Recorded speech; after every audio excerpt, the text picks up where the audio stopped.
Hello and welcome to this new lesson in the section on the permission system, in which we will conclude the discussion of this last point regarding document sharing with external users. We will also address these last 2 points related to the creation of alternative tools to simplify the management of permissions within the SharePoint site, because we could clearly have a single SharePoint site, a single list, some items, documents with metadata on which permissions can then be granted to one person rather than another, which could confuse us. Remember what we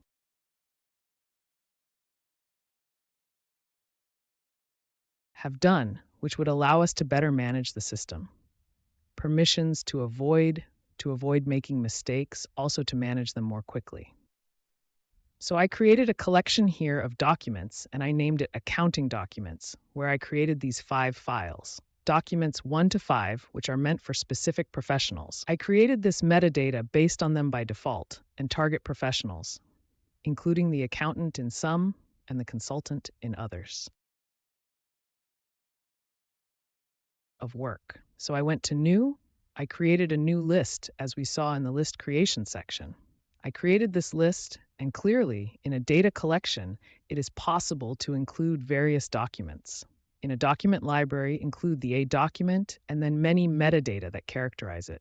So I could also add other types of documents intended for different professionals. I could assign these to those who help me with marketing, as well as external consultants who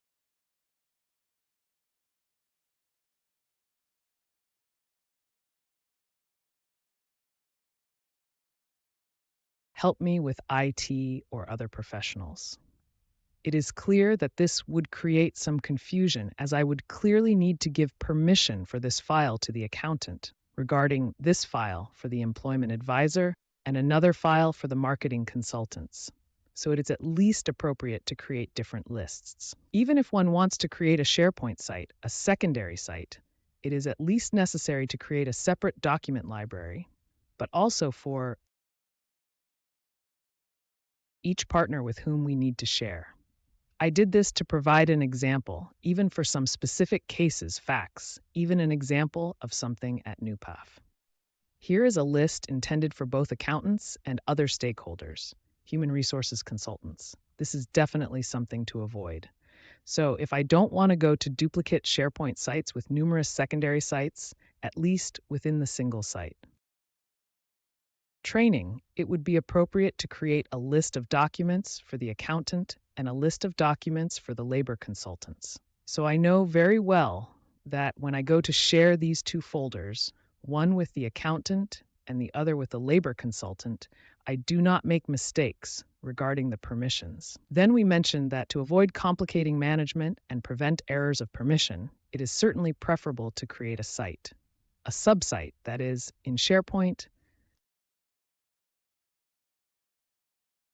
By navigating to the site and workspace settings, then clicking on Create, one can create a site subsite that will be closely linked to the parent site. In this case, for training courses, we will configure the subsite. We will achieve our result, the subsite that I named Accounting in this example. Now, of course, we will build a live one that will be directly accessible from the menu, structured as a parent site tree for the training courses. So there will be a secondary site with these groups and their default permission levels that we will eventually build, groups and permission levels, as we saw. And if necessary, I created this example to show each piece of content related to accounting at the accountant's office on this site.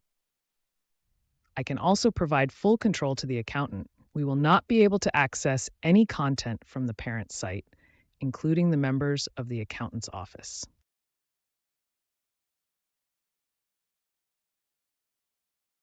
I could create members for the SharePoint site with whom I also share externally, and I can easily give them full access. I can have them make changes if they are able to. The websites that can better organize accounting management, but only within the secondary site. Therefore, they cannot intervene on the main site of the training courses. So, let's head to SharePoint and first check out the accounting document library I created.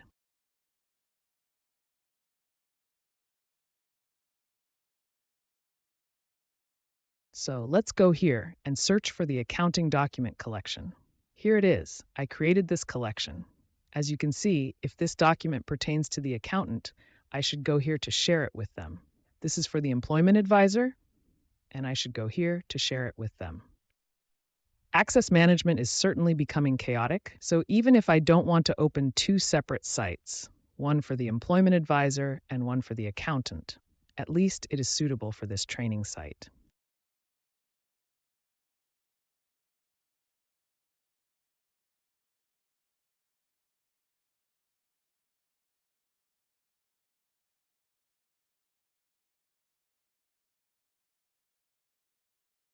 Proceed to create two separate lists of documents on which I will then restrict access to the file, to grant access to the accountant and the human resources management consultants. Next, let's see how to create a secondary site to simplify permission management. So let's go to the settings, click on Site Information, and then click on Show All Site Settings. At this stage, we need to select the Site and Work Sector option.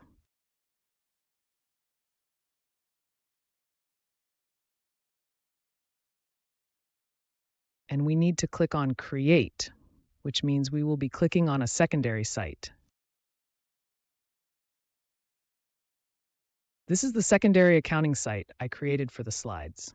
So let's click on Create and name this site for IT consultants. We will dedicate it to them, information exchange and documentation for the digitization of businesses.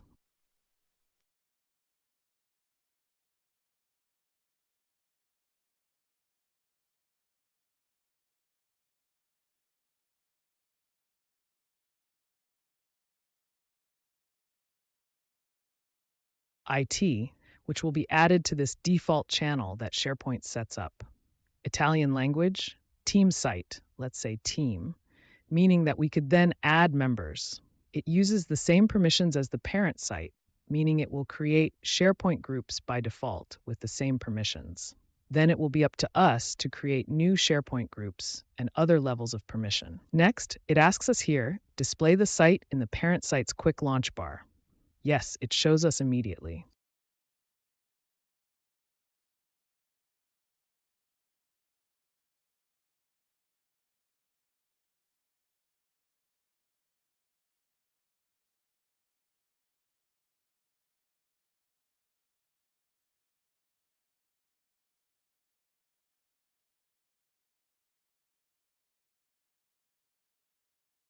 Display the site in the parent site's top navigation bar. Yes, we also want to see it up there. Use the parent site's top navigation bar. We are also adding this. At this stage, let's click on Create. Once we have clicked on Create, we will be redirected to the new homepage of this site, IT Consultants. And now, if we return to SharePoint to the parent site, that is the training courses. Let's return to the training courses. We will close it.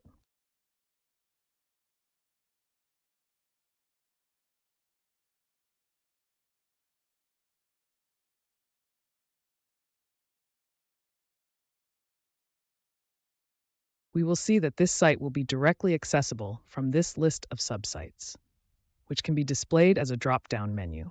Previously, there was only accounting. Now there are IT consultants, and there's also the link at the top. Here, it is accessible through both links, whether from this one or the one at the top. Obviously, on this site, I can share freely and do all the sharing I want. With IT consultants, similar to the one on accounting,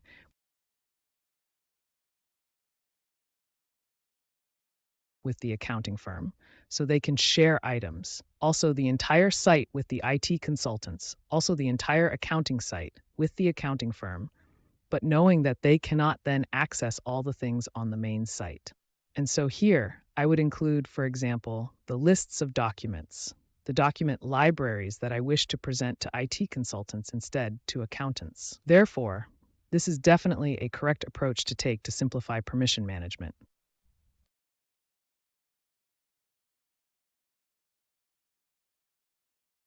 And especially to avoid errors, because we manage everything on the same site.